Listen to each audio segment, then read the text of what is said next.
Right then, so tonight we're going to be talking about social enterprise. This is really my area of expertise above everything else. And our social mission, if you like, is to try to create a more socially enterprising economy. We want to see more social enterprises out there tackling environmental and social issues, but also at the same time earning good money, paying good wages, being profitable businesses. And that's a really important point for me about tonight, which is that social enterprises are businesses.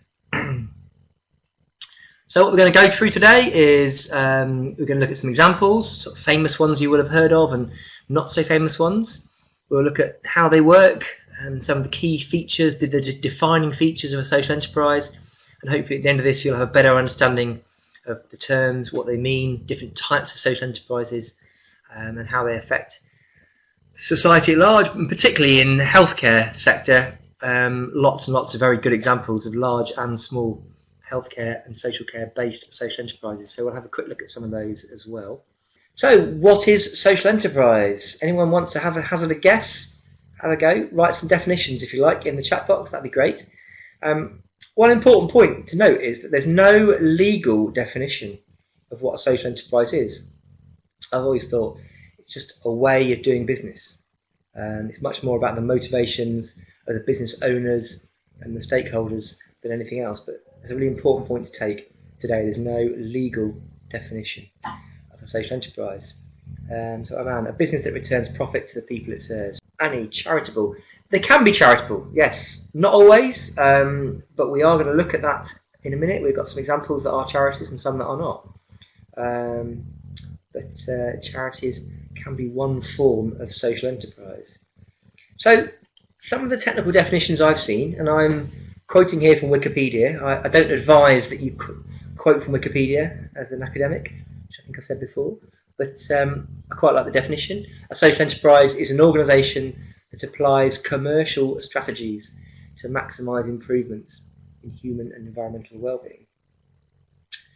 And the Social Enterprise UK definition, so SE UK is the organisation that represents social enterprises at sort of national level in the UK. We're members and do quite a lot of work with SE UK. So their definition is quite long-winded, but quite useful. Businesses that, or social enterprises, trade to tackle social problems, improve communities or the environment, make their money from selling goods and services, and reinvest their profits back into the business or the local community. So we're going to look at lots of examples in a bit about how that happens, because there are lots of different ways of how the profits are reinvested back in the social cause.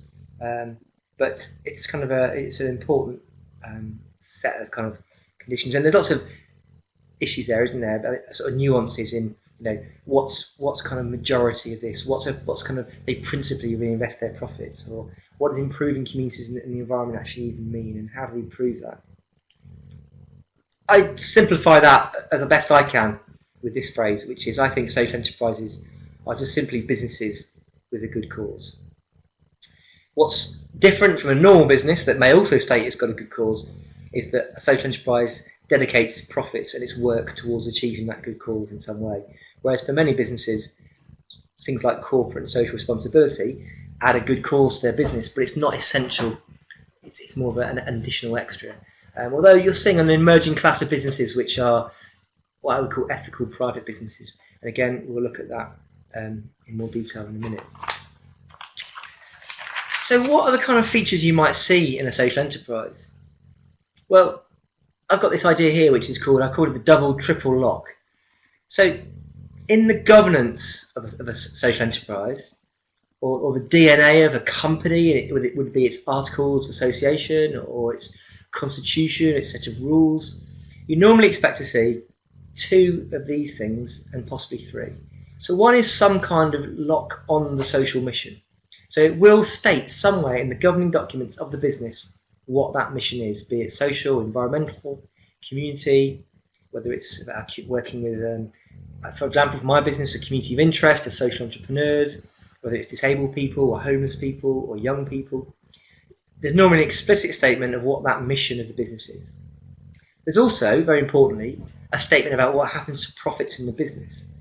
That normally is a lock that secures the profits for that social purpose. And there'll be a statement of something along the lines of, A majority of the profits are kept for this to achieve the mission, and nothing shall be paid by way of dividends to the owners or the members. Now, what a key feature is here is we say a majority of the profits must be retained for social purpose. So you might see some where, let's say, 49% of profits can be given to the owners, 51% are kept for social cause, and that would pass the test of being a social enterprise. We'll look at, again, some of the different governance models in a bit. Now, the third lock is called an asset lock. Now, this is a little bit more, not say controversial, but it's a little bit more questionable. Some social enterprise definitions include this at the very core. Some state that it's much more kind of loose, and you don't have to have an asset lock to still be a social enterprise.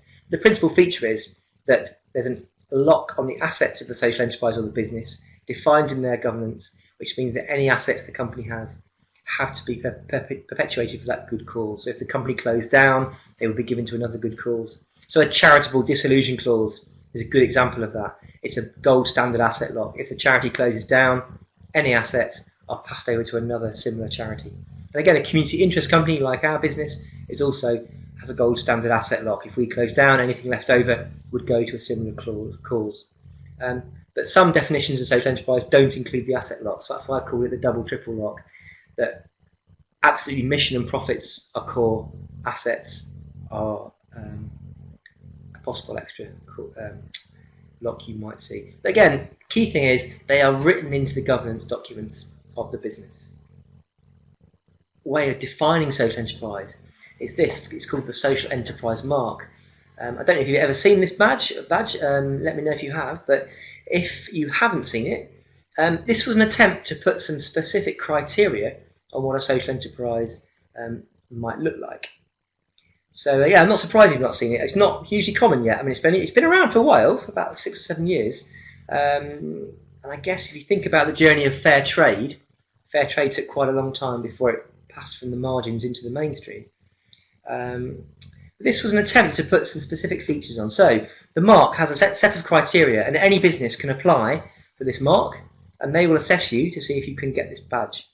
And they're looking at these 6 criteria. So the first is, does the business have social or environmental objectives? And again, is that written down somewhere in the governance? Is it an independent business? So i.e., this is not an arm's length body of the state, or it's not wholly owned by a private company. It's a separate independent business that can exist in its own right. Another really important point is the third point there, which is it earns 50% of its income from trading. So this sets it apart from what I would call standard charities, which are reliant on donations and grants. Yeah, so this is the bit that makes it a business. It's earning its money, it's selling something, whether it be that goods, services or works. It's doing something that's trading as opposed to just getting grants and donations. That's not to say that social enterprises don't get grants, because many do. My own business, we operate about 80-90% of our income comes from trading, selling business advice. Some comes from grants. We've had a very few grants in our lives, and some will go up and down over the course of their history. So the question there from Aman was, does it have to be completely independent? So to get this badge, yes it does. They are particularly interested in independence. Mostly that's about the state. What they don't want to give badges to are businesses that aren't really, that are kind of just, arm's length bodies of government, quangos, or you get quite a few kind of companies that, for example, in Cornwall, you've got, I think it's Cormac does the roads, and they're an arm's length company of the council, as far as I know. So that's the reason the mark has this. Again, the mark is only one definition of social enterprise. It's fairly accepted, but there are some people who might disagree with this, and these criteria could change. This is the interesting thing about social enterprise. It's a fairly new idea. I mean, cooperatives have been around for several hundred years. The word social enterprise only really came about in the 1980s, 90s, but it's still fairly new. So the fourth point there is it dedicates a principal proportion of its profit to those purposes. That's what I said. It's got to show that it's dedicating its work in some way to that cause, and it can achieve that in different ways, but we'll come back to that. So the Mark do have a gold standard asset lot. They say if the business closes down, all assets have to go for that social purpose. And then really interestingly, the last point there is that can they demonstrate the social objectives are being achieved? So they will assess you every year, say, are you putting your money where your mouth is? Are you walking the talk and actually delivering some kind of social cause? And can you actually prove it to get that badge? So that's kind of some of the key features that they look at, which I think are quite useful. But for me, the key things are the business bit, earning its money, and the good cause bit, the social and environmental objectives. So let's look at some examples. So what might this actually look like? So the Eden Project is a good example. I don't know if you've both been to the Eden Project. I think it's a great example. Quite lucky to have that close to me down in Plymouth. So this is a charity at its core with a trading arm that runs the commercial side of the Eden Project and gives its profits back to the core charity, which kind of holds the candle for the environmental vision. So the trading arm runs the shop and takes the takings of the till and the ticket entrances and does the commercial deals and gives that money, any profits, back to the core charity. So this was founded by Tim Smith in the late 1990s. It was an old China clay pit and turned it into this wonderful venue. If you've not been, I'd recommend going to have a look at it. So very clear social environmental aims. Quite a big business as well. Had at one point over 400 employees and has over 1 million visitors every year. And by some estimates brought several £billion to the economy of Cornwall through tourism and their spending. So that's one example. That's one model. A charity with a trading arm. So charity shops are like that as well. They often have trading arms. The profit goes back to a core charity, and the charity is where you see the kind of core social mission codified. But let's look at some more. So here's a whole range. Jamie Oliver's 15. So the 15 restaurant, again, I don't know if you've been to that. So the 15 model is a bit like the Eden model. So the trading arm runs the restaurant and gives the money back to the core cause, which supports the disadvantaged young people. They're quite interesting because they've got an interesting take on what they call not-for-profit or being for-profit. This is often a bit of a thorny issue in the social enterprise community. So I say, our business, and Jamie Oliver's 15 says, they're very much for-profit. They want to make a profit because the more profit they make, the more good things they can do with it. Some social enterprises will say they're not for profit. And by that, what they mean is they're not for personal profit. They can pay salaries, they can pay directors a salary, but what's left at the end is profit that's kept in the business. And charities often use that phrase, they're not for profit. Although many charities actually make a surplus, and that's a kind of profit, if you like. But that money is then kept for that charitable cause. But 15 is a good example. One Water at the top there is a bottled mineral water. They sell bottles of water you can buy in the supermarkets. And their model is slightly different. They're a straight company, but they give 100% of their profits to African water projects. They've also extended that to plasters and toilet paper and soap and other products on this like-for-like model. They give 100% of their profits to similar projects, particularly in so-called developing countries. Divine Chocolate and The Big Issue, you saw that mentioned in the video. Divine Chocolate reinvests its profits in Ghanaian cocoa farmers. Big Issue, famously founded by John Bird. And this was a good story, actually, that he saw that charity, although whilst giving people a sticking plaster of soup for homeless people, he just saw people coming back, getting that soup from soup kitchens, from a charitable soup kitchen, which was great to a certain degree, but wasn't solving the core problem. So John Bird set up The Big Issue, and what his quote was, people needed a hand up, not a hand out, which I thought was quite an interesting way of starting to define where social enterprise is slightly different to traditional charity. Welsh Water is an interesting one. So this is a water company. Now, in the southwest down here, our water is delivered by South West Water, which is a private company which maximises profits for shareholders. But Welsh Water reinvests its profits in the community in delivering good water for the people of Wales. So it's a sort of different way of running a utility company, which is quite interesting politically when you think about the case for nationalising things or not. There's Cosmic on the right there, so they're an ethical IT firm. This is quite interesting because what you are seeing is more and more service-based companies like IT, business advice, consultancy, business premises that are social enterprises. So there are accountancy firms, law firms, graphic design, PR firms that are using the social enterprise model. We rent our business premises, our offices from a social enterprise here in Plymouth. And then also I've got here John Lewis and the Cooperative. So I think they're on the spectrum of social enterprise. So the Cooperative, 1844, Rochdale pioneers, famously founded to make things fairer, and John Lewis is a mutual owned by its employees. So these are kind of, again, slightly different models, but they're all on the spectrum of what I would call social enterprises. I'd say most cooperatives are social enterprises, but not all social enterprises are cooperatives.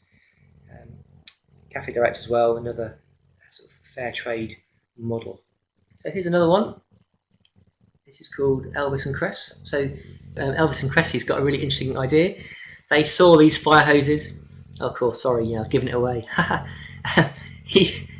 Elvis and Cressy had this idea was when they saw these fire hoses going to landfill, and they actually saw this amazing material, and they decided to turn them into things like handbags and iPads covers, wallets, belts, cufflinks, all sorts of products, and they sell those products at quite a high price actually, £250, £300 for a handbag. But what's really neat is they give 50% of their profits back to the firefighters charity that recognises work with injured firefighters. So that kind of was where the core product comes from. I think it's a great example. Social Bite. This is a really interesting one. So this is a sandwich shop. So this is taking on Pret a Manger on the high street in Scotland, and there's Social Bites now in Aberdeen, Glasgow, Edinburgh, maybe a few others in Scotland. This was a sandwich shop designed to help homeless people. So I think 1 in 4 of their staff are homeless, ex-homeless. They deliver catering, and they give 100% of their profits to homeless projects in and around Scotland. And if you get a chance, I was lucky enough to go to Scotland this year, and we had our breakfast in the Social Bite, which was great. But it's quite a high-end brand, a bit like the 15 model, trying to be on the high street, making a profit from selling sandwiches and reinvesting that. And he's also, I think, set up a fine dining restaurant and other projects. So Josh, the guy who ran this, is quite a good. I think I mentioned him in my talk about entrepreneurship. Maybe he was an industry entrepreneur, and he's quite sort of out there in terms of how he gets business done, and he gets people like George Clooney and others in to back his business. It's a great example of a real kind of cutting, kind of right on the high street, sort of like social business. So just to kind of tease this out a definition a little bit more, this is my Olympic rings analogy of where social enterprise sits. So if you think about the blue ring of charity, so this is traditional charity, which has been around for several hundred years. Most charities exist on donations and fundraising and gift aid and sponsorship in that traditional sense. They don't really trade in the way we would expect a business to trade. But can be quite entrepreneurial and can be quite kind of innovative, but are driven by a very clear social benefit, public benefit, but aren't necessarily businesses. That's traditional charities. But in that yellow ring, if you come in one, there is this concept of trading charities. So things where you see charity shops. You see a lot of charities now trading with the public sector. They get contracts with the NHS and local authorities. They are starting to sell services. Many have cafes, or they sell something. So they start to become more enterprising. On the other side there, on the red ring, what I would call traditional private businesses, so standard businesses, FTSE 100 companies, they exist to make a profit for their owners and don't necessarily have any good cause articulated. And they might do good social and corporate social responsibility work, and they might donate to charity, they might do things that are ethical, but on the whole, pretty much driven by the shareholder motive. But then in that green ring there is a fairly new sector, I think, called what I would call ethical private businesses. So things like Body Shop, which had a very clear social mission, Innocent Smoothies when they first started, Lush Cosmetics, the Entertainer toy shop. They do have some strong ethics behind them, strong values. Even things like Johnson & Johnson, which have a credo which they etch in stone on in their front of their HQ. Although Johnson & Johnson's run into quite a lot of problems with the regulators around untested products. So ethical business, ethical to a certain degree, still maximising profits for shareholders. And I might even include things like Facebook in that, and Apple. And Facebook want to have a social mission. They want to make the world more connected. So they say. I mean, I don't know if we believe that or not, but take it at face value. That's quite a strong social mission. But they're maximising profits for their owners. So I put them in that green ring of ethical private. And in the middle there, social enterprises, which are trying to say we can ally good causes. We can take good social causes, put them with business, and make a different way of thinking about how we tackle social issues, and how we also think about how we can deliver business for the benefit of people and the community and animals and the environment. So it sits in that interest. So I thought it would be interesting to look at some in the healthcare sector as well, and bear in mind this is an MBA around health. There's loads, absolutely loads, and health and social care is traditionally a strong sector for the social enterprise community. What's also been really interesting is over the last few years, you've seen the emergence of what I would call spin-out social enterprises that have come out of the public sector, out of the NHS particularly, and become independent social enterprises. So down here, very famous example, one of the biggest in the country, called Live Well South West. They deliver joint health and social care services across Plymouth, South Hams, and other parts of Devon. And they're a community interest company, so when the primary care trust split into a provider arm and a commissioning arm, the commissioning arm became eventually the clinical commissioning groups. The provider arm became Live Well South West. And they are turning over about £110 million, employing several thousand people, delivering healthcare across the patch. Devon Doctors, another one, so they are a out-of-hours GP services. So in Cornwall a few years ago, they used to be Serco running this privately, and then they got their wrists slapped, and eventually I think they lost the contract. Here in Devon, it's run by Devon Docs, and they're a social enterprise. Chime is a hearing social enterprise. But also on a smaller scale, things like Blurt Foundation and Memory Matters. So the Blurt Foundation is a community interest company that tackles anxiety and depression through creating social media campaigns, social media work. They've got a community of about over 100,000 followers on Facebook. And their product they sell is subscription boxes and a book, and they put the profits back from that into their core message and support for people with sort of depression and anxiety. Run by pretty much 2 people, and it's starting to expand now with volunteers as well. Memory Matters is again a Southwest-based CIC that supports people with dementia and their families.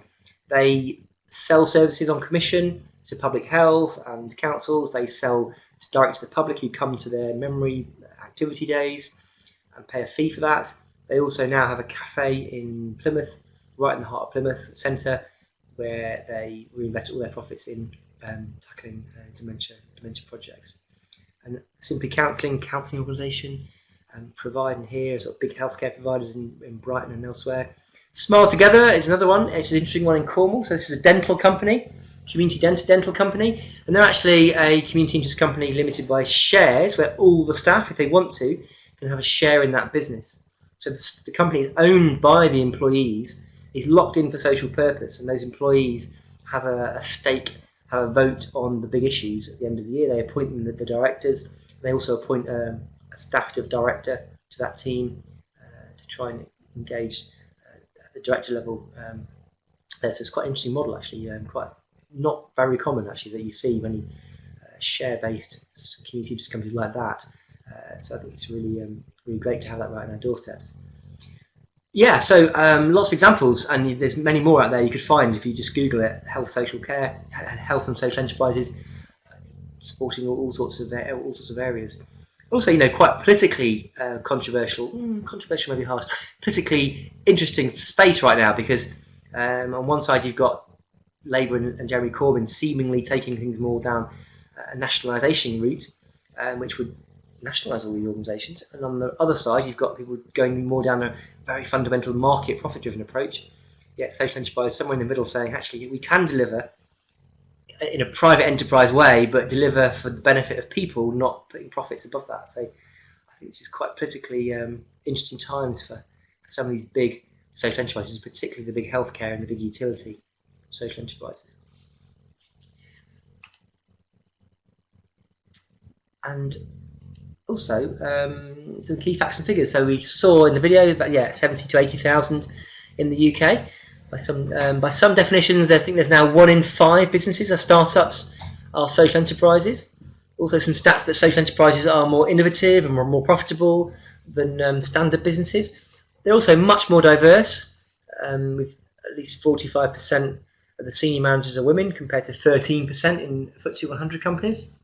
Still not good enough. It should be at least 50% or more, considering the diversity of employees in social enterprises.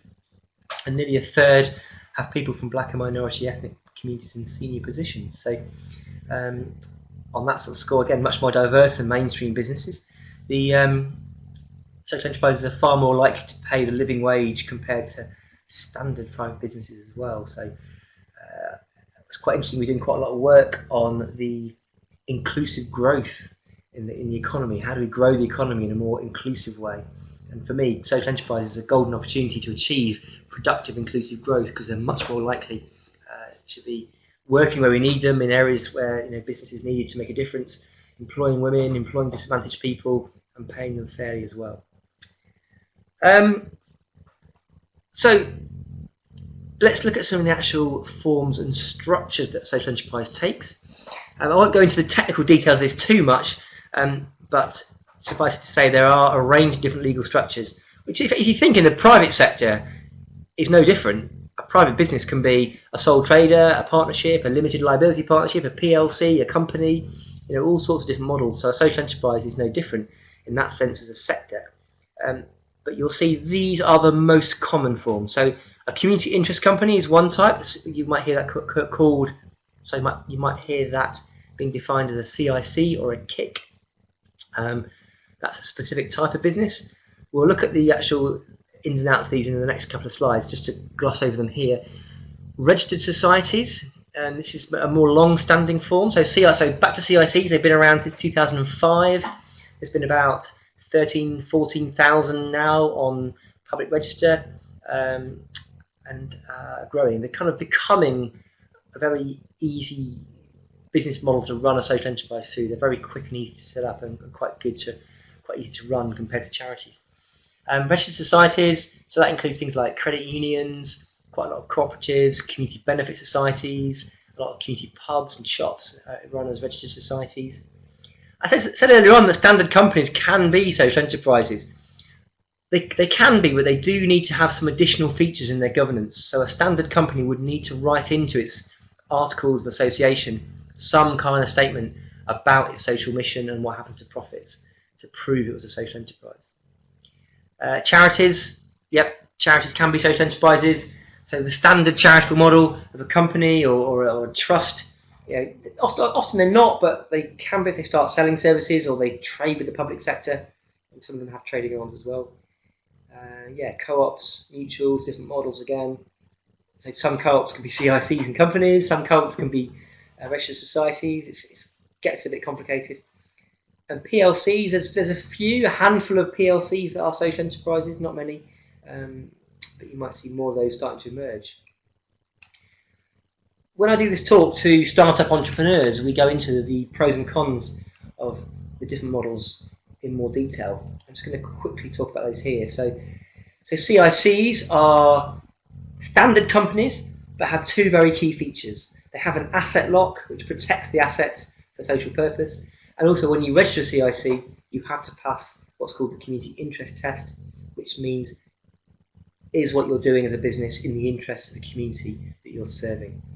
Some of the great advantages are they are really easy, they're lightly regulated, they can trade and get on with the trade competitor, they're not restricted like charities, and they can also pay the directors. So for entrepreneurs who want to own, run and manage a business, they can be paid to do that, which is a bit more tricky in the charity world.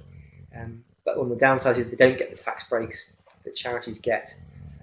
So that's a great model, and I think it's really, if you're thinking about setting up a social enterprise, or sort of have a think about this as a model, it's really quick and easy to get one running and get a business set up. Charities, been around a long time. They've got to have charitable purpose and public benefit. Different types of charities out there: companies, trusts, associations. new one called the CIO, the Charitable Incorporated Organisation. I think the good thing about charities is that there's a lot of public understanding of charity broadly. And if you say you're giving to charity or donating to charity, people don't really question that. I mean, they've had a lot of flack and stick over the last couple of years about fundraising practices, but still have a lot of trust, and get a lot more grant funding, and they do get big tax breaks, so they don't pay corporation tax, they don't pay big business rates, well, they get reliefs on that, they get exemptions on VAT and they get gift aid and things like that. So some really great benefits, but downsides: you can't trade unless you're trading exactly to meet your core primary objective. Trustees aren't paid, so if you want to run a business and found a charity, you need to be an officer, which means you have to have separate people as trustees. It can get complicated for entrepreneurs, and also more heavily regulated. I guess for those charitable tax break benefits, you give up some. You have to abide by the law, abide by rules, and they're regulated much more heavily because of that. Registered societies, another model I mentioned. They're slightly different because they're registered through the Financial Conduct Authority, not through Companies House or through the Charity Commission. They have similar features: asset locks, community, have to exist for community benefit. They can also raise money in the community domain, so they're really good for things like community pubs and community shops. Because if your pub is shutting down, you can put a community share issue out and try and raise money in the community to buy the pub and run it as a community. So yeah, just kind of interesting if you think about the social economy and what that means. And I just thought, if you look at those comments down the side, they're all terms that we would associate with business in the traditional sense: enterprise finance, shares, investment. But if you just put a little bit of a twist on that, you can actually think about business in a different kind of way. And this is really what we're trying to do down here. Well, it's certainly in Plymouth, which I'm going to talk about in a minute, but also across the country. I think it's interesting that the UK is seen as a world leader. I take that with a pinch of salt. I mean, we would say that, wouldn't we? But I think certainly some of the things we've done around particularly legal structures and governance and social investment is out there as leading the way around social enterprise. And these big health spin-outs we're seeing, which are employing thousands of people, big businesses. There's another one that came out called the Cordant Group, and they were a huge, nearly £1 billion family business that's just converted to becoming a social enterprise. They thought that was a great way of running their business. And if you just some useful resources if you want to find out more about social enterprises. I think the reading list has some of the reports from Social Enterprise UK, particularly in a healthcare setting around commissioning and delivery of public services. But BiSocial is a good directory. The bullet point list below the mark, these 5 foundations are investing in entrepreneurs, in social entrepreneurs. So if you've got an idea yourselves, you could find out, can you get local support? For example, the School for Social Entrepreneurs. There's one in Cornwall, one in Devon, across the country. There's loads more, I think. You could probably find one local to you. It has grant programs, £4,000 to £5,000 plus business support for people starting social enterprises. Unlimited put money into new social entrepreneurs. Ashoka, Skoll and Schwab are more international, looking across the globe. Skoll's got a headquarters here in Oxford. And so lots going on for sort of starting up a social enterprise. It's probably a great time to be thinking about starting one because there is support out there.